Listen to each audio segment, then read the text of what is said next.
मैंने एक पॉडकास्ट में सुना था कि कोई व्यक्ति अगर 7 दिन तक केवल पानी पे रहता है तो उसको कैंसर होने के 70% तक चांसेस कम हो जाते हैं। ऐसा कोई डेटा नहीं है, हमारे पास में कोई अच्छे तथ्य नहीं है आज की डेट में ऐसी चीज़ों को कहने के लिए कि आप सिर्फ 7 दिन पानी पिएंगे तो बीमारी नहीं होगी। मैंने बहुत तरह के इस तरह की चीज़ें सुनी हैं। कुछ लोग कहते हैं कि भैया आप फलाना तरह की डाइट खाओ, हल्दी वाला दूध पियो। हल्दी वाला दूध पियो, नीम खाओ, बहुत तरह की चीज़ें मैंने सुनी है। मैं सिंपल सा छोटा सा आपको बताऊंगा जो एविडेंस जो है हमारे पास में, तो वो ये है कि भाई if you take a particular type of let's say Mediterranean diet आप खा रहे हो तो एक टाइप ऑफ ब्रेस्ट कैंसर की संभावना आप में ज़्यादा दिखती है, परंतु ओवरऑल हम ब्रेस्ट कैंसर का इंसिडेंस की बात करें तो उसमें कोई बहुत ज़्यादा फर्क नहीं है। नमस्कार दोस्तों, वेलकम टू द स्वास्थ्य बडी शो। आज जो हमारे चीफ गेस्ट हैं वो है डॉक्टर नोवक गुप्ता, जो कि MBBS MD DM है ऑन्कोलॉजिस्ट में, और उन्होंने हमें बताया कि कैंसर से कैसे बचा जाए। कैंसर एक घातक बीमारी है, ये तो सभी को पता है, बट उसके होने के बाद जो माइंडसेट हो जाता है लोगों का कि हाँ ये प्रॉब्लम्स होंगी, तो उनसे कैसे हम पॉजिटिव वाइब्स लेके और पॉजिटिव माइंडसेट रख के कैसे बचे रहें। तो आइए शुरू करते हैं स्वास्थ्य बडी शो विद डॉक्टर नोवक गुप्ता।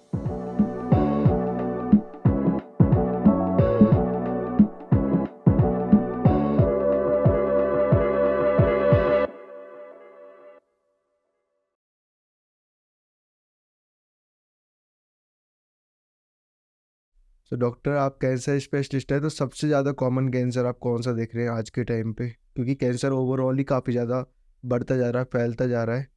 मैं देख रहा हूँ पिछले 10-20 सालों में हम बहुत कम सुनते थे, बट आजकल तो इतना कॉमनली हो गया ना, रिश्तेदारों में सब में बहुत ज़्यादा सुनाई दे रहा है। तो क्या रीज़न है और कौन सा कैंसर ऐसा है कि हाँ ये तो बहुत ही ज़्यादा तेज़ी से बढ़ता जा रहा है? हाँ, एक समस्या है somehow for whatever may be the reasons. जिन भी कारणों की वजह से आज की डेट में कैंसर का इंसिडेंस बहुत ज़्यादा तेज़ी से बढ़ रहा है। रिसेंटली ग्लोबोकॉन 2023 का डेटा आया है जिसमें कि इंडिया का जो प्रपोर्शन है कैंसर का इंसिडेंस है वो बहुत ही ज़्यादा बढ़ता हुआ दिखाई दे रहा है। अगर हम बात करें सामान्य तौर पे जिन कैंसर्स के पेशेंट्स हमारे पास आते हैं, सो उसमें से सबसे ज़्यादा जो कैंसर है वो स्तन का कैंसर है, जिसका इंसिडेंस बाय फार हमारे देश में, चाहे हम मेल्स और फीमेल्स दोनों का कंबाइंड इंसिडेंस की भी बात करें तो सबसे ज़्यादा स्तन कैंसर का केसेस जो है वो देखने को मिल रहे हैं। ओवरऑल करीबन करीबन 13-14% टोटल कैंसर्स में से सिर्फ और सिर्फ स्तन कैंसर के पेशेंट्स हैं। ये एक साल में करीबन अप्रॉक्सीमेटली 2 लाख नए केसेस हैं जो कि हर साल जिनको ब्रेस्ट कैंसर डायग्नोज हो रहा है। So this is significant. ये बहुत आंकड़े चिंताजनक हैं एक तरीके से, इतना इंसिडेंस तेज़ी से बढ़ता हुआ। क्यों इतना ज़्यादा हो रहा है? क्या रिस्क फैक्टर्स क्या है इसके पीछे जिसकी वजह से इतना ज़्यादा फैलता जा रहा है? रिस्क फैक्टर इज़ समथिंग जिसकी वजह से बीमारी का इंसिडेंस ज़्यादा मिलता है उस मरीज़ में सामान्य जनता के कंपैरिजन में, तो उसको हम रिस्क फैक्टर बोलते हैं। जिस प्रकार से कॉमनली जब हम कैंसर की बात करते हैं तो तंबाकू का या शराब का नाम आता है कि ये एक बहुत बड़े रिस्क फैक्टर्स हैं जिनसे कि ज़्यादातर हमारे मुंह के कैंसर्स या फेफड़े के कैंसर्स या ज़्यादातर कैंसर्स पाए जाते हैं, जिनकी हम कहते हैं कि ये एक रिस्क फैक्टर है, इसकी वजह से ये होता है।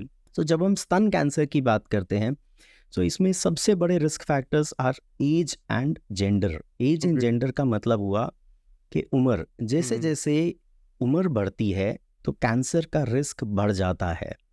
खास तौर में 50 साल के बाद में एक रिस्क जो है लेडीज़ का ज़्यादा है एज़ कम्पेयर टू जो उनके काउंटर पार्ट्स या उनसे कम उम्र की जो लेडीज फीमेल्स हैं। सो दूसरा इज़ जेंडर। जेंडर का मतलब जो लेडीज़ हैं, औरतों के अंदर स्तन का कैंसर आदमियों के कंपैरिजन में बहुत ज़्यादा है। सो इवन दो लोगों को कई बार ये थोड़ा सा अटपटा लगता है, परंतु स्तन कैंसर आदमियों में भी हो सकता है, पर वहाँ पे उसका इंसिडेंस बहुत ही रेयर है, जबकि फीमेल्स में it is approximately 100 times more than males. तो ये दो ऐसे रिस्क फैक्टर्स हैं जो कि सबसे ज़्यादा इम्पॉर्टेंट है ब्रेस्ट कैंसर में, पर ये 2 ऐसे रिस्क फैक्टर्स हैं जिनको हम चेंज नहीं कर सकते। ये हैं, भाई जिसकी एज बढ़ रही है वो बढ़ रही है, या जो फीमेल है वो है, you can not do anything about it. So इसके बाद जो बाकी के जो रिस्क फैक्टर्स आते हैं उसमें हम, जैसे प्रेगनेंसी है, प्रेगनेंसी अपने आप में हम यूँ मानते हैं कि भाई जिन लेडीज़ को लेट प्रेगनेंसी होती है तो उनमें बीमारी के होने की संभावना बढ़ जाती है। नलीपैरिटी है, नलीपैरिटी का मतलब वो लेडीज़ जिनको प्रेगनेंसी हुई ही नहीं है, जिनको कोई बच्चा नहीं हुआ है, तो उनमें एक ब्रेस्ट कैंसर के होने की संभावना ज़्यादा है as compare to the other females. So इसके अलावा ब्रेस्ट कैंसर में हम बहुत सारे फैक्टर्स हैं, इनको मोस्टली रिप्रोडक्टिव फैक्टर्स बोलते हैं। इसका अर्थ है कि ये एक ऐसा कैंसर है जिसमें कि जो लेडीज़ के अंदर हार्मोन्स पाए जाते हैं, ख़ास तौर से जिनको हम सामान्य भाषा में कई बार ईस्ट्रोजन प्रोजेस्टेरोन बोलते हैं, और बहुत सारे लोग शायद जानते भी होंगे, तो इनका उतार चढ़ाव होता रहता है। ये वो हार्मोन्स हैं जो कि स्तन की नॉर्मल डेवलपमेंट में हेल्प करते हैं, परंतु यही प्रक्रिया में जब कभी गड़बड़ हो जाती है तो वो कैंसर में तब्दील हो जाता है। सो इन्हीं हार्मोनल इम्बैलेंसेस की वजह से कई बारी लेडीज़ के अंदर ब्रेस्ट कैंसर में पाए जाने के रिस्क बढ़ जाते हैं। तो मैं ये इंटरप्ट करना चाहूँगा थोड़ा सा। जैसे लेडीज़ में आपने बताया कि ईस्ट्रोजन का लेवल अप डाउन होने की वजह से, तो सेम एज इन मैन, क्या टेस्टोस्टेरोन का लेवल अप डाउन होने की वजह से भी क्या ब्रेस्ट कैंसर इसी रीजन से होता है, क्या ईस्ट्रोजन लेवल बढ़ जाता है उनके अंदर भी? जो ईस्ट्रोजन है ये मेल्स के अंदर भी पाया जाता है। आमतौर में जो मेल्स के अंदर ब्रेस्ट कैंसर पाया जाता है वो मोस्टली हम हार्मोनल चेंजेस की वजह से कम, वो जो उनके जेनेटिक्स जो होते हैं, जो हमारे शरीर की जो बनावट है, जो जीन्स हैं, उनमें कुछ एबनॉर्मेलिटीज़ के होने की वजह से उनके अंदर कैंसर, ब्रेस्ट कैंसर के बनने की संभावना ज़्यादा है। तो जेनेटिकली भी कहीं ना कहीं रोल प्ले करता है क्या ब्रेस्ट कैंसर? जितने भी कैंसर्स हैं उन सब में जेनेटिक्स का एक बहुत बड़ा मेजर रोल है। जेनेटिक्स बेसिकली हमारा शरीर जो भी है ये एक कण से शुरू होता है, वो धीरे धीरे करके बड़े होते हैं और डिफरेंट ऑर्गन्स बनाते हैं। इनकी जो डेवलपमेंट का प्रोसेस है ये सारा कुछ हमारे जीन्स कंट्रोल करते हैं। भगवान ने बहुत सिंपल सा सिस्टम बनाया था कि हर चीज़ को एक लेवल पे आके रुक जाना है, थम जाना है। कैंसर अपने आप में वो परिस्थिति है या वो स्टेट है जहाँ पे कि जो हमारे वो सेल्स हैं वो इस चीज़ को लूज़ कर देते हैं और वो एक अनकंट्रोल्ड वे में बढ़ते चले जाते हैं। सो इसमें जेनेटिक्स का एक बहुत बड़ा रोल है। कई प्रकार की जीन्स या हम इसको म्यूटेशंस बोलते हैं, खास तौर में अब कोरोना के बाद से लोग म्यूटेशन शब्द समझने लग गए हैं। Change in the DNA. Yes, very good. तो ये जो इनमें बदलाव हो जाता है जो कि नॉर्मल नहीं था, या कई बारी जो ये बदलाव आता है इसमें भी भगवान ने, ऊपर वाले ने हमारे शरीर में इनके रिपेयर मैकेनिज्म्स दिए हैं जो कि उस कोई भी एबनॉर्मेलिटी अगर उसमें आती है या कोई डिफेक्ट आता है तो उसको ठीक करने की कोशिश करी जाती है, परंतु कई बार डिफेक्ट इतना ज़्यादा है कि वो रिपेयर नहीं हो पाता है। जब हमारे शरीर के जो सिस्टम्स हैं वो उस रिपेयर मैकेनिज्म्स को ठीक नहीं कर पाते, तब वो सेल सिर्फ एक सेल में अगर वो रिपेयर मैकेनिज्म खराब हो जाता है तो वही सेल धीरे धीरे बड़ा होके 1 से 2, 2 से 4 और बढ़ के एक कैंसर की गांठ बना देता है। ओके, तो मतलब ये केवल एक सेल होता है, वो सेल पूरे टिश्यू को फिर देन पूरे बॉडी ऑर्गन को खराब कर देता है ये बढ़ के। तो वो जिस भी अंग का सेल है जिसमें ये जेनेटिक चेंजेस बने या पैदा हुए, वो उस अंग का कैंसर बन गया। अब ये चेंजेस मुंह में हुए तो मुंह का कैंसर हो गया, अगर ये स्तन में हुए तो वो स्तन का कैंसर बन गया। रिस्क फैक्टर्स क्या करते हैं कि ये जो डीएनए डैमेजेस हैं वो इनमें बढ़ोतरी देते हैं, जैसे तंबाकू या शराब का सेवन, तो ये उस अंग को नुकसान पहुंचाते हैं। शरीर हमारा बहुत टाइम तक कॉम्पनसेट करने की कोशिश करता है और उन डैमेजेस को रिपेयर करने की कोशिश करता है, but at a point of time ये चीज़ मतलब कोप अप नहीं कर पाती और कैंसर में तब्दील हो जाता है वो। मतलब कहने का मतलब डॉक्टर आपका ये है कि भगवान ने हमारे ऑर्गन को इस तरह प्रिपेयर किया है हमारी इम्यूनिटी को कि वो खुद सेल्फ डिफेंस से सही करने की कोशिश करता है, बट कहीं ना कहीं हम ही लोग गड़बड़ करके उसको फिर से खराब कर लेते हैं हाँ उन हम सेल्स को। हाँ हम कह सकते हैं कि हम लोग ही बहुत हद तक रिस्पॉन्सिबल हैं। ये ज़रूरी नहीं है कि हर बारी अ, हम लोग ही गलती पे होते हैं। बहुत सारे लोग ऐसे भी होते हैं जिन्होंने कोई गलत काम नहीं करा, उसके बावजूद भी कई बारी उनमें ये बीमारी बन जाती है। परंतु बहुत मेजर तौर पे मैं कहूँगा कि जो लोग भी किसी भी प्रकार के ये ऐप करते हैं, उसकी वजह से अगर उनमें वो बीमारी बनती है तो वो अपने आप को उस बीमारी के होने से बचा सकते हैं। हम्म, तो बेसिकली क्या साइन और सिम्टम्स होते हैं पता लगे कि हाँ कैंसर है या नहीं है? तो स्तन के कैंसर की बात अगर हम करें तो स्तन का कैंसर एक ऐसा है, ये उन कैंसर्स में से है जिसमें ज़्यादातर लोगों को अपना एक पहले आभास हो जाता है कि मुझे एक गांठ बन गई है। तो आमतौर में लेडीज़ को अपनी चेस्ट में मतलब स्तन में एक गांठ महसूस हो जाती है। तो वो जो गांठ है उस गांठ को कई बारी वो लोग इग्नोर कर देते हैं और वो जब बढ़ने लगती है फिर उसके बाद में उसको चेकअप के लिए दिखाया जाता है। तो ओवरऑल सबसे इम्पोर्टेंट या सबसे कॉमन ज़्यादातर जो लोगों को पता चलता है स्तन के कैंसर का, वो अपने स्तन में गांठ की डेवलपमेंट से पता चलता है।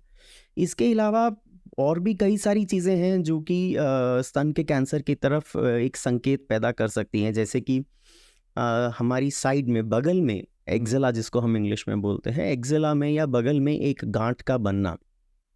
आमतौर से स्तन से जो खून और हमारा जो ड्रेनेज जाता है वो बगल में जाता है पहले। तो कई बारी लेडीज़ को स्तन में गांठ ना महसूस होके अपनी बगल में गांठ महसूस होती है पहले। इसके अलावा स्तन पे से वहाँ की चमड़ी में बदलाव आना, स्तन के साइज़ में या शेप में चेंज आना, या फिर वहाँ से ब्लीडिंग का हो जाना या वहाँ पे एक घाव बन जाना, इस तरह की समस्याएं बन सकती हैं। ओवरऑल ये सारे साइंस एंड सिम्टम्स जो मेडिकल टर्म्स में हम कह देते हैं, या ये वो चीज़ें हैं जो वहाँ पे बीमारी के होने का संकेत देते हैं। कई बारी मरीज़ बहुत लेट आते हैं, ऐसी परिस्थिति में बीमारी स्तन से निकल के शरीर के किसी और अंग में फैल चुकी है और वहाँ पे दिक्कत हो रही है, उसकी वजह से मरीज़ अस्पताल में दिखाने आया है। जैसे कि ये बीमारी आमतौर में फैलती है तो कॉमनली हड्डियों के अंदर चली जाती है। तो किसी हड्डी का बहुत ट्रिवियल, बहुत बेमामूली चोट से फ्रैक्चर हो जाना, हड्डियों में, कमर में दर्द होना, इस प्रकार की समस्याएं भी लोगों को हो सकती हैं, जो कि बीमारी स्तन से निकल के हड्डी में पहुंच गई और वहाँ पे हड्डी में उसको खोखला कर दिया या गला दिया और वो बहुत बेमामूली सी चोट पे हड्डी में फ्रैक्चर हो गया। इसके अलावा लिवर में परेशानी होना या बीमारी का दिमाग में घुस गई तो दिमाग के अंदर मरीज़ को दौरे पड़ जाना, या बहुत तरह की समस्याएं हो सकती हैं डिपेंडिंग अपॉन किस तरह की लोकेशन पे बीमारी पहुंच गई है। मैंने एक पॉडकास्ट में सुना था कि कोई व्यक्ति अगर 7 दिन तक केवल पानी पे रहता है तो उसको कैंसर होने के 70% तक चांसेस कम हो जाते हैं। सच है क्या ये? देखो सच है, मैं नहीं कहूँगा कि ये सच है।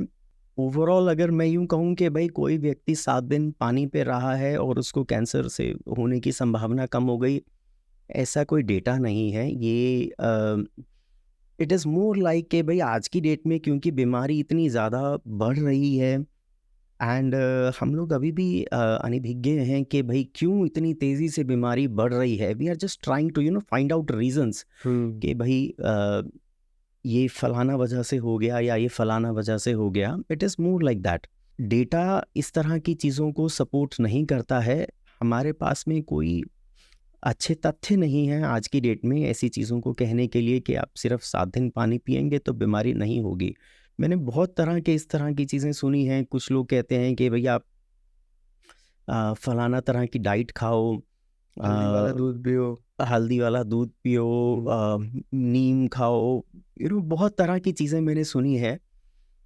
मैं सिंपल सा छोटा-सा आपको बताऊँगा जो एविडेंस जो है हमारे पास में, तो वो ये है कि भई if you take a particular type of, let's say Mediterranean diet आप खा रहे हो, तो एक टाइप ऑफ ब्रेस्ट कैंसर की संभावना आप में ज़्यादा दिखती है, हुँ। परंतु ओवरऑल हम ब्रेस्ट कैंसर का इंसिडेंस की बात करें, तो उसमें कोई बहुत ज़्यादा फ़र्क नहीं है। तो कैसे स्क्रीनिंग करी जाती है ब्रेस्ट कैंसर की कि हाँ है या नहीं है? तो उसके लिए कौन-कौन से टेस्ट इन्वेस्टिगेशंस की जाती है?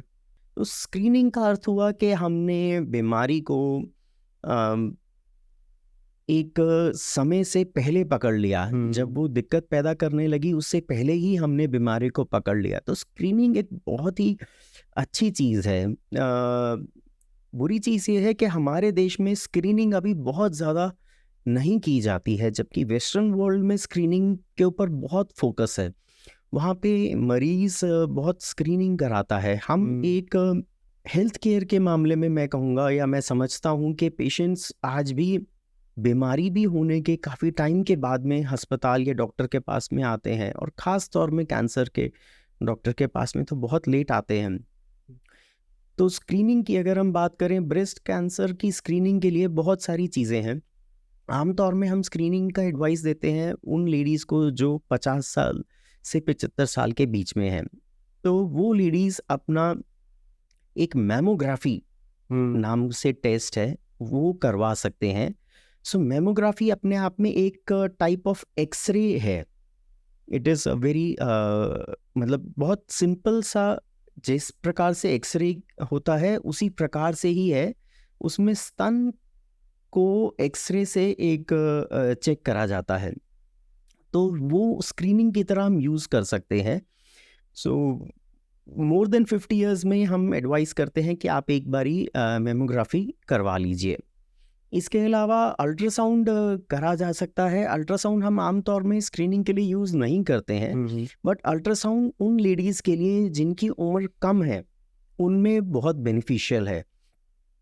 ज़्यादा उम्र की लेडीज़ में मैमोग्राफी बेनिफिशियल है, और कम उम्र की लेडीज़ में ब्रेस्ट का अल्ट्रासाउंड ज़्यादा बेनिफिशियल है। आपने बताया मैमोग्राफी, बट इससे तो कुछ ना कुछ रेज़ निकलती होंगी वो क्या हार्मफुल होने वाली है आगे जाके उस क्लाइंट के लिए या पेशेंट के लिए? सो डेफिनेटली हम कोई भी अगर एक्सरे करवा रहे हुँ। हैं, तो उसमें से जो रेडिएशन निकलती है, बट ये जो रेडिएशंस हैं ये बहुत ही कम मात्रा में हैं। सो हम जब भी स्क्रीनिंग किसी पेशेंट को एडवाइस करते हैं, ये चीज़ सबसे पहले देखी जाती है कि कहीं इससे मरीज़ को नुकसान तो नहीं है। कोई भी इलाज मरीज़ को तब एडवाइस करा जाता है अगर उसका जो बेनिफिट है हुँ। वो ओवर पार करता है उसकी साइड इफ़ेक्ट्स को। सो इसका मतलब कि भाई अगर उस मैमोग्राफी से मरीज को या जनता को हम स्क्रीनिंग, मतलब हम एक कॉमन जो मरीज नहीं है उसको भी एडवाइस कर सकते हैं। So the amount of radiation उसमें जो है वो बहुत मिनिमल है।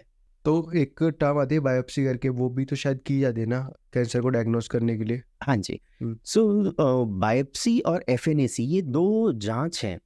इसमें क्या करा जाता है कि जो अगर किसी लेडीज में स्तन में कोई गांठ दिखाई देती है, चाहे वो स्क्रीनिंग के माध्यम से मिली है या उसको खुद फील हुई है और वो अपना चेकअप कराने आई है, और उस गांठ में बीमारी के होने की शंका लगती है, आइदर या तो स्क्रीनिंग के टेस्ट पे या फिर जब वो दिखाने आई है, तो दोनों ही परिस्थिति में कोई भी गांठ अगर शंकाजनक लगती है तब हम उसका चेकअप बोलते हैं। उस गांठ का चेकअप या तो एफएनएसी या बायोप्सी के जरिए करा जा सकता है। एफएनएसी का अर्थ होता है एक बहुत पतली सी नीडल, एक सिंपल जो इंजेक्शन के ऊपर जो नीडल होती है जिस प्रकार से, वैसे ही उस गांठ में डाल के उसमें बहुत थोड़ा सा पानी निकाल के हुँ। उसका चेकअप करते हैं। उसमें ये देखा जाता है कि क्या इसमें कोई कैंसर के कण हैं या नहीं है। सो ये एक सिंपल टेस्ट है, कॉस्ट वाइज सस्ता है, हुँ। और इसका रिजल्ट भी बहुत जल्दी मिल जाता है। तो मरीज को रिजल्ट के लिए भी वेट नहीं करना पड़ता, उसकी एप्रीहेंशन या डर ज़्यादा नहीं रहता, एक बहुत स्क्रीनिंग के तौर पे या फिर एक अर्ली डायग्नोसिस के तौर पे एक अच्छा टेस्ट है। जहाँ पे बीमारी प्रमाणित हो जाती है तो वहाँ पे हम बायोप्सी करते हैं। बायोप्सी का अर्थ है कि उस गांठ में से एक बहुत बेमामूली सा छोटा सा एक पीस लिया जाता है, ओके। उसको टेस्टिंग के लिए भेजा जाता है। तो वहाँ पे उस गांठ के उस पीस को चेक करा जाता है कि इसमें कैंसर है या नहीं है, पहली चीज़। दूसरी चीज़, अगर है तो किस प्रकार का कैंसर है। कोई भी कैंसर अपने आप में एक बीमारी नहीं है, ये बहुत सारी भिन्न भिन्न प्रकार के कैंसर्स को रिप्रेजेंट करता है। या जैसे हम कह दें कि भैया इन्फेक्शन के लिए दवाई या एंटीबायोटिक एक नहीं है, बहुत सारी दवाइयाँ अलग अलग कीटाणु के हिसाब से होती हैं। उसी प्रकार से कैंसर भी कई प्रकार के होते हैं और इनके इलाज भी वेरी कर जाते हैं। तो बायोप्सी से हमें ये सारी चीज़ें क्लियर हो सकती हैं कि कौन से टाइप ऑफ कैंसर्स है, कौन सा इलाज इस मरीज के लिए सबसे बेहतर रहेगा।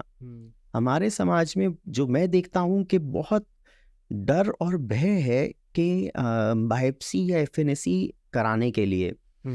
एक सवाल जो कॉमनली मरीज मुझसे पूछते हैं वो ये है कि डॉक्टर साहब, इसको हम छेड़ना नहीं चाहते हैं, गांठ को इसको ऐसे ही रहने दीजिए, बिना इसके चेकअप के इलाज करा दीजिए।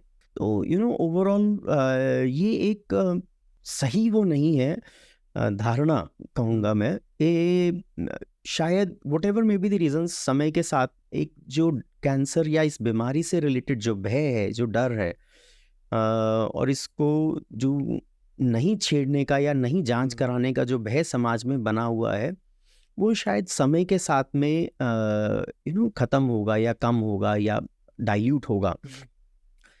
तो जो लोग इलाज कराते हैं और जब उनको बेनिफिट मिलता है, that is when they realise के भाई, तब उनको महसूस होता है कि हाँ, ये हमने एक अच्छा काम करा। एंड बोलते हैं ना लोग, ऐसे कोई पूछे कि ये करा लेना चाहिए डॉक्टर से, अरे रहने दे, खामखा कोई बीमारी निकल जाए। तो ये वाली लाइन होती है हर किसी की कि हाँ, तुम कराओगे तो हो सकता है तुम्हारे कोई ना कोई और अदर बीमारी निकल जाए या फिर पॉजिटिव आ जाए, ऐसे रह रहा तो ऐसे ही रह ले, कोई दिक्कत नहीं है। तो ये माइंड सेट है ना लोगों का यहाँ पे अभी। बिल्कुल सही कह रहे हैं। ये एक ऐसी चीज़ है कि समय में जो बदलाव हुआ है, जो आपने पहले पूछा था, पहले कैंसर या ये बीमारी बहुत ज़्यादा नहीं थी। तो लोगों में अगर कोई गांठ या इस प्रकार की जो दिक्कत होती थी, वो आम तौर में कैंसर की नहीं होती थी, वो सामान्य गांठ होती थी जो कि उतने कष्टदायक नहीं होती थी। वहाँ पे धारणा हमारी आज भी वही बनी हुई है, परंतु अब बीमारी जितनी तेज़ी से बढ़ रही है, मैं समझता हूँ कि हमें इस इस एक थॉट प्रोसेस को ही कहूँगा मैं कि इसमें से हमें बाहर निकलना होगा। चेकअप कराना इज़ वेरी सिंपल, इसमें कुछ भी हर्ज नहीं है। और अगर हम किसी भी मरीज़ से बात करें तो हम ये समझ पाएंगे कि भाई नहीं, it is a very simple process और इससे मरीज़ को फ़ायदा ही है, नुकसान नहीं है। तो इसका सर्वाइवल रेट क्या है? हम बात करें अगर फर्स्ट फेज में या सेकंड स्टेज में, तो उसमें क्या सर्वाइवल रेट है as compared third fourth stage? ठीक है। सो ब्रेस्ट कैंसर अपने आप में एक ऐसी डिजीज़ है जिसका कि सर्वाइवल और या हम मेडिकली प्रोग्नोसिस बोलते हैं, बहुत ही इतना ज़्यादा इम्प्रूव हुआ है, विच इज़ हम साइंस को हमें थैंकफुल होना चाहिए कि हम मरीज़ों को इतना अच्छा लाभ या हेल्थ केयर प्रोवाइड कर पा रहे हैं। अगर हम बात करें पुराने ज़माने से, अब में शायद 40-50% हम जो डेथ्स हैं बिकॉज ऑफ ब्रेस्ट कैंसर, उनको कम कर पाए हैं। तो जो अर्ली ब्रेस्ट कैंसर्स हैं, वहाँ पे हम आमतौर में कैंसर में जब सर्वाइवल की बात करते हैं तो we talk of 5 years survivals. That means कि भाई 5 साल तक अगर मरीज़ ठीक है तो ज़्यादातर मरीज़ वो बीमारी से ठीक है। सो 5 years सर्वाइवल्स ब्रेस्ट कैंसर में, अर्ली ब्रेस्ट कैंसर्स के 90% या 90% से भी ज़्यादा हैं। जब बीमारी बढ़ जाती है, लोकली एडवांस्ड है। लोकली एडवांस्ड का मतलब कि भाई उस हिस्से में ज़्यादा है पर फैली नहीं है, अभी भी वो ठीक होने के दायरे में है, पर कम मात्रा में नहीं है, it is a stage 3 disease, तो उसको हम लोकली एडवांस्ड बोल देते हैं। ऐसी परिस्थिति में हमारे सर्वाइवल्स कम हो जाते हैं, they you know 5 year survivals around 40% 50% हैं, मतलब सर्वाइवल्स मैं समझता हूँ पहले से तो बहुत ज़्यादा इम्प्रूव हो गए हैं। एंड जिस प्रकार से और पेशेंट्स अर्ली उसमें डायग्नोज हो रहे हैं और ट्रीटमेंट ले रहे हैं, तो हम इन सर्वाइवल्स को और भी बेटर कर सकते हैं। वेस्टर्न वर्ल्ड में, बाहर के देशों में ये सर्वाइवल और भी बेटर है, क्योंकि वहाँ पे एक इलाज से का डर नहीं है। समहाउ हमारे यहाँ पे एक इलाज से डर है मरीजों को कि कीमोथेरेपी नहीं करानी है या ऑपरेशन नहीं कराना है। तो वहाँ एक ये भय या डर इलाज का जो है वो बहुत कम है एज कम्पेयर टू जो मैं हमारे यहाँ पे देखता हूँ। तो मुझे, मैं गलत हूँ तो बताना कि आप बता रहे थे कि एक लोकली एक पूरे एरिया में फैल जाता है, बट वो तो बेटरली ट्रीट हो सकता है ना अगर पूरी बॉडी के अंदर नहीं फैल के पूरे एक एरिया में, तो as compared to full body ना। तो उसके लिए हम क्या एक सेल जो ख़राब हुई है, डैमेज हुई है, वो सारी सेल्स को, बाकियों को डैमेज कर देती है। तो उस सेल्स को ट्रीट करने के लिए हम क्या करते हैं ऐसा कि जिसकी वजह से वो कैंसर को ख़त्म कर देते हैं उसमें से?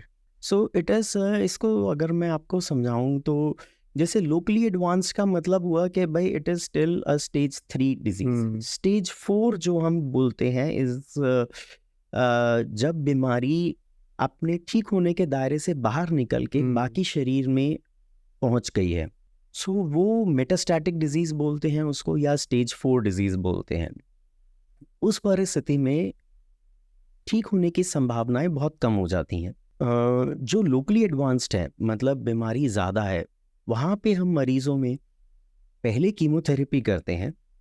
कीमोथेरेपी से बीमारी बहुत ज़्यादा श्रिंक हो जाती है, तब हम उनको ऑपरेशन के लिए ले लेते हैं। और उसके बाद आगे जिस भी प्रकार की ऑपरेशन की रिपोर्ट आती है, आगे का इलाज उसके ऊपर निर्भर करता है। ओके। परंतु जो मेटास्टैटिक होते हैं या जो जहाँ पे बीमारी फैल चुकी है, मेटास्टैटिक में स्टेज 4? स्टेज 4, मेटास्टैटिक का मतलब स्टेज 4 डिजीज। सो जहाँ पे बीमारी स्टेज 4 है, आमतौर में हम ऐसी परिस्थिति में मरीज को ऑपरेशन के लिए गाइड नहीं करते। ऐसी परिस्थिति में हम जहाँ जहाँ पे बीमारी है या जो दिक्कतें कर रही हैं उनको कंट्रोल करने की कोशिश करते हैं। इलाज उन पेशेंट्स में डिपेंड करेगा कि किस तरह का स्तन का कैंसर है। स्तन के कैंसर में जो इलाज भी है बहुत ज़्यादा डेवलप हुआ है। ऑपरेशन भी अगर मैं आपको समझाऊं या बताऊं तो पहले कोई भी स्तन कैंसर का पेशेंट होता था तो उनका हम मैस्टेक्टमी करते थे, मतलब पूरा स्तन निकाल दिया जाता था। परंतु आज की डेट में हम ज़्यादातर पेशेंट्स में ये कोशिश करते हैं कि हम सिर्फ और सिर्फ गांठ से रिलेटेड ही बीमारी को निकालें, और अगर हम बचा सकें तो हम स्तन को बचाने की कोशिश करते हैं।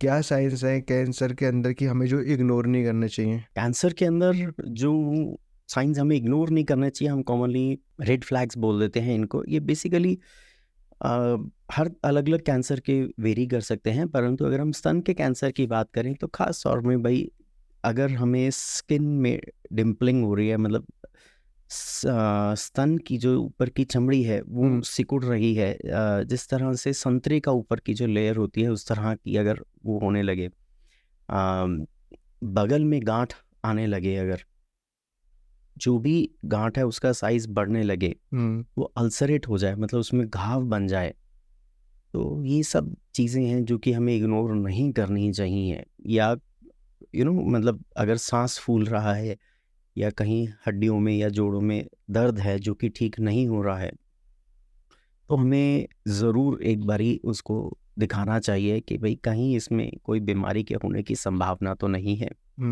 तो जो लोग फर्स्ट और सेकंड स्टेज पे डायग्नोज हो जाते हैं, आपने बताया जो हेल्थ चेकअप करा के या फिर किसी भी रीजन से, तो उन लोगों का माइंडसेट क्या होता है आगे इस प्रॉब्लम को लेके? ज़्यादातर पेशेंट्स जो अर्ली स्टेज ब्रेस्ट कैंसर के होते हैं वो ठीक हो जाते हैं, हम लोगों को सर्वाइवर्स बोलते हैं।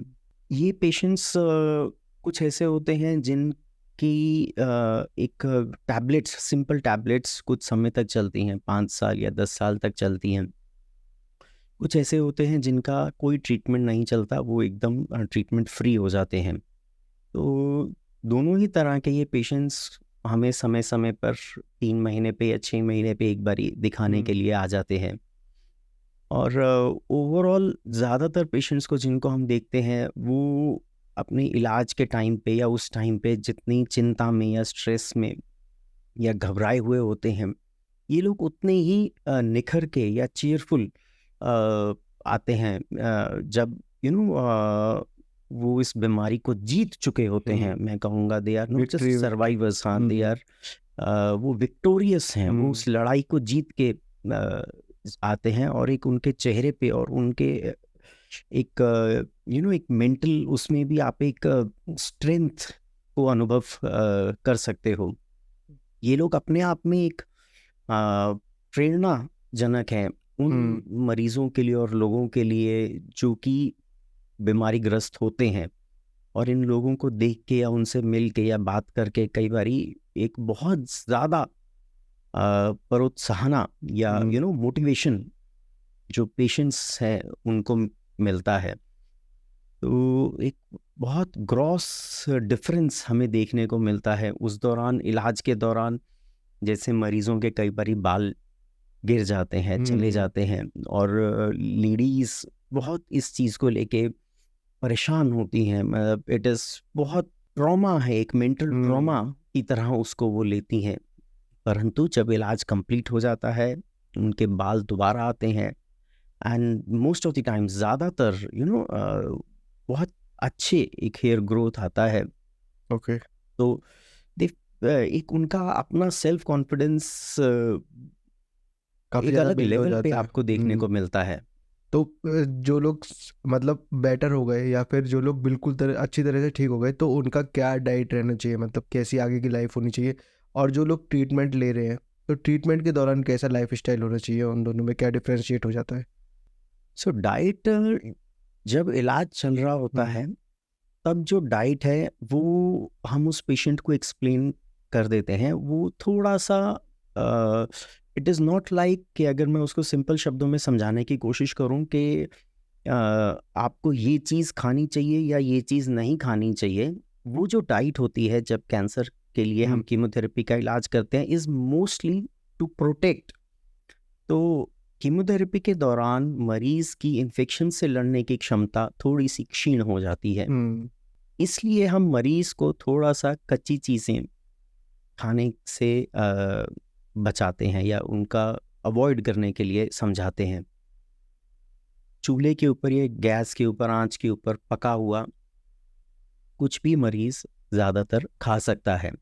तो डाइट जो जैसा आप पूछना चाह रहे हैं प्रॉब्ली इज़ नॉट बिकॉज मतलब वो इस तरह से नहीं है कि भाई फलाना चीज़ हमें खानी चाहिए या फलाना नहीं खानी चाहिए, या नॉर्मली जो मरीज शब्दावली का इस्तेमाल करता है, इस डॉक्टर साहब परहेज़ क्या है वो बता दीजिए।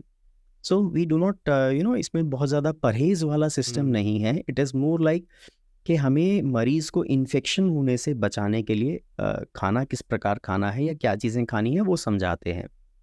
इलाज होने के बाद, कंप्लीट होने के बाद में एब्सोल्युटली कोई वो नहीं। इट इज़ जिस प्रकार से आप नॉर्मल बीमारी से पहले जीवन जी रहे थे, हम उसी तरह से उसको एडवाइस करते हैं कि आप जिएं। बाकी लाइफस्टाइल की बात करें तो ओवरऑल सिर्फ मैं बहुत स्पेसिफिकली ज़्यादा से ज़्यादा फिज़िकल वर्क या एक्टिविटी के लिए एडवाइस करता हूँ।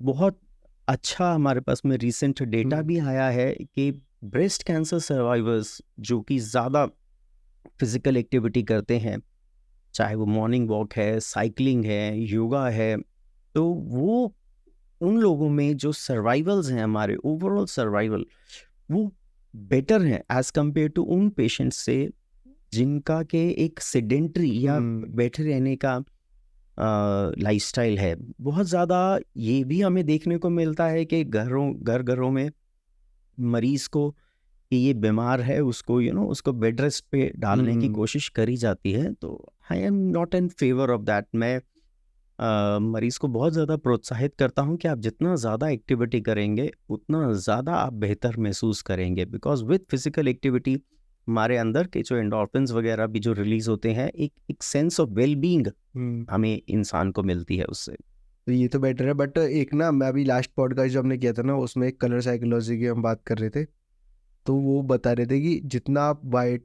के बैकग्राउंड में रहोगे, मतलब वाइट कलर जितना ज़्यादा आप देखोगे ना, और ग्रीनरी जितना ज़्यादा आप देखोगे, तो उतना ना कैंसर जैसे पेशेंट है तो उनको वैसे भी रिलीफ करता है, वो पीस और एक अलग तरह का काइंडनेस देता है जो कलर है।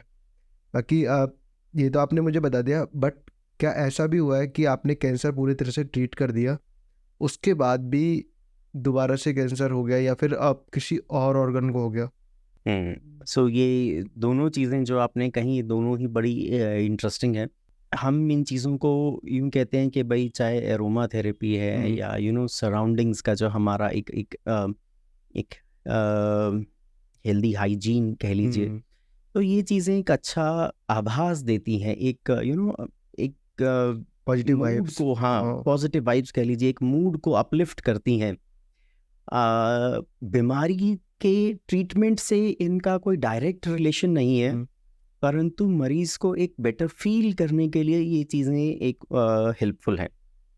ये पहली चीज़। दूसरी चीज़ जो आपने कही हम इसको मेडिकली रिलैप्स बोलते हैं। रिलैप्स का मतलब कि बीमारी ठीक हो गई, इलाज कंप्लीट हो गया, उसके बाद दोबारा से बीमारी देखने को आ गई, तो that is a relapse. Relapse एक बहुत ही अनफॉर्चुनेट चीज़ है, और रिलैप्स एक ऐसी चीज़ है जहाँ पे मरीज़ और मरीज़ के परिवार वाले बहुत ज़्यादा परेशान होते हैं।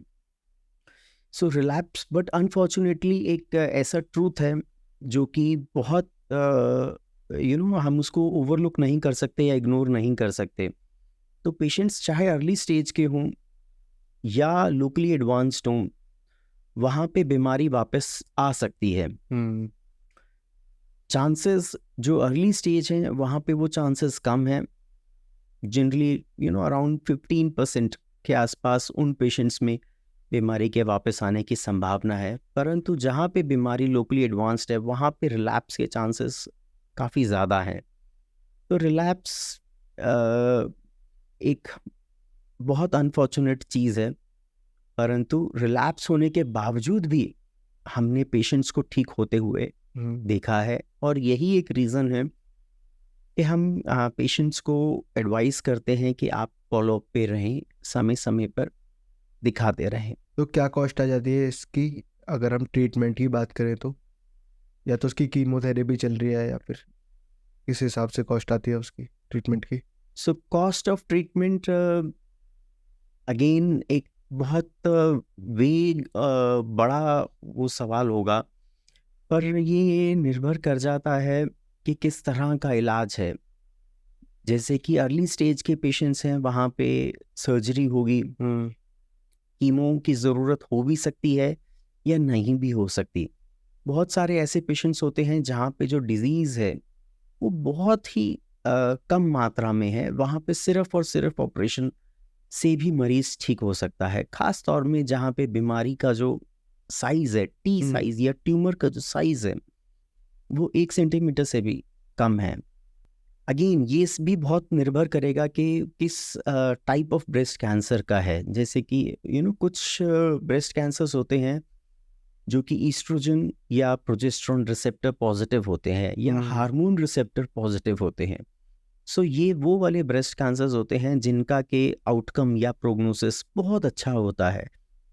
इन पेशेंट्स में हम कई बारी कीमोथेरेपी अवॉइड भी कर देते हैं और सिंपल टैबलेट्स के ऊपर इनको रखते हैं, जिसका के खर्चा शायद महीने में 300-400 रुपए का आता होगा एट दी मैक्स।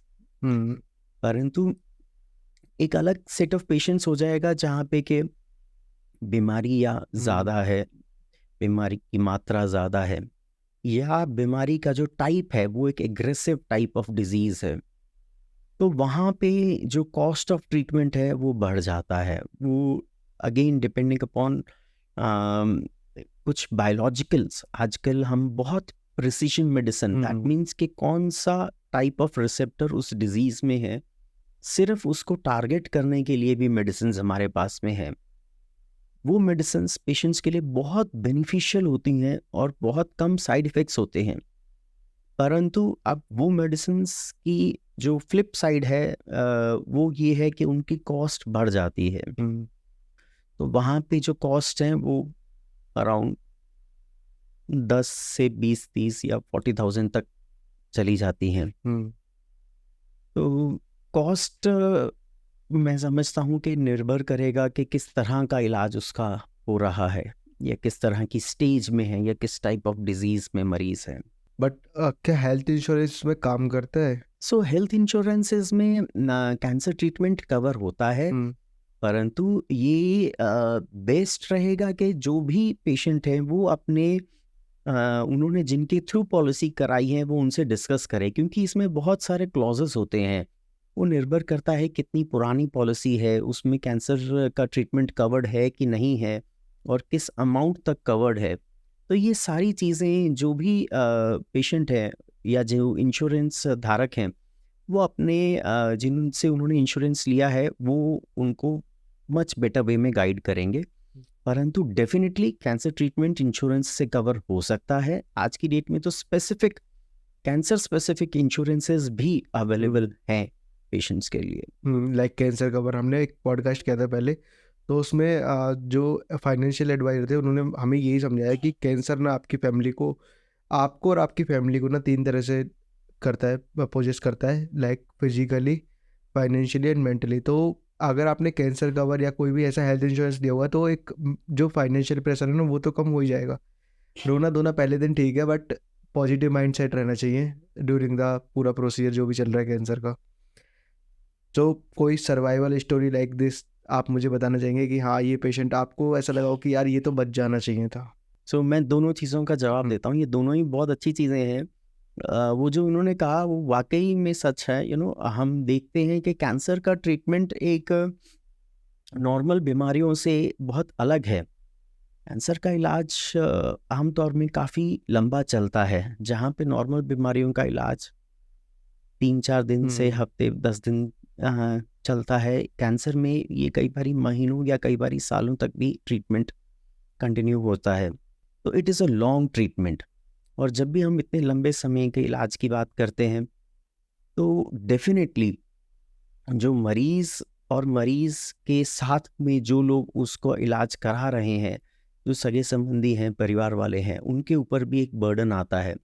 हम आमतौर में मेडिकली इसको केयर गिवर बर्नआउट बोलते हैं।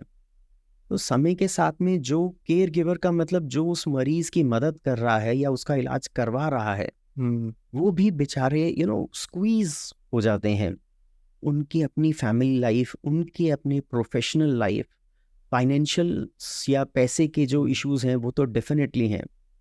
तो सामाजिक, पारिवारिक, स्पिरिचुअल, हर तरीके से फैमिली के ऊपर एक बहुत कष्टदायक या ट्रॉमा ही मुझे कहना चाहिए कि उस दौरान होता है। स्टोरीज कैंसर में, ब्रेस्ट कैंसर में तो मैं समझता हूँ कि एक ऐसी चीज़ है, हमारे पास बहुत सारे पेशेंट्स ऐसे हैं, नॉट जस्ट अर्ली स्टेजेस के, परंतु जो एडवांस्ड या स्टेज 4 के भी जो पेशेंट्स हैं। तो कई पेशेंट्स हमारे स्टेज 4 के भी आज की डेट में ऐसे हैं जो बहुत अच्छा कर रहे हैं, और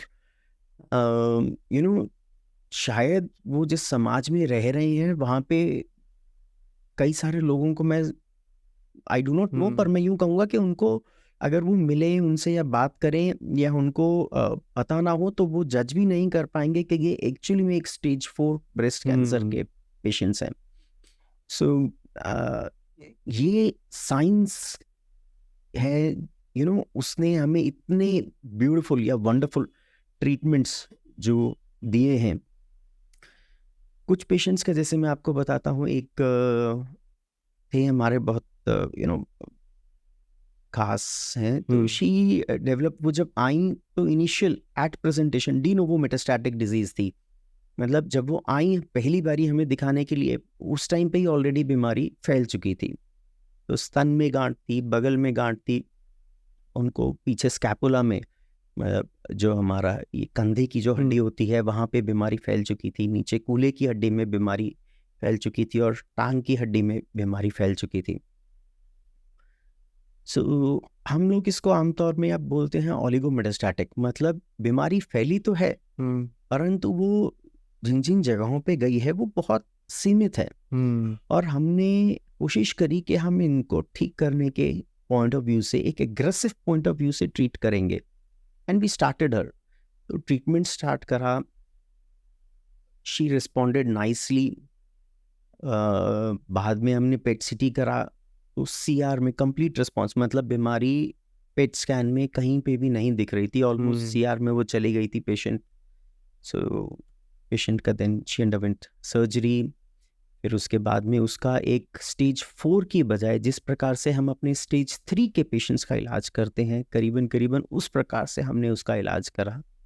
और आज भी वो पेशेंट सिंपल टैबलेट्स पे है and she is doing good. मतलब ऐसा बोलते हैं ना, पेशेंट का पता नहीं है, मतलब कोई कितने भी टाइम तक, जैसे बोलते हैं कई बार डॉक्टर्स, मैं ही देखता हूँ, तो बोला था कि 1 साल तक रहेंगे, बट वो उनके पॉजिटिव माइंड सेट की वजह से 6-6 7-7 साल हो गए उनको, कुछ भी प्रॉब्लम नहीं आ रही।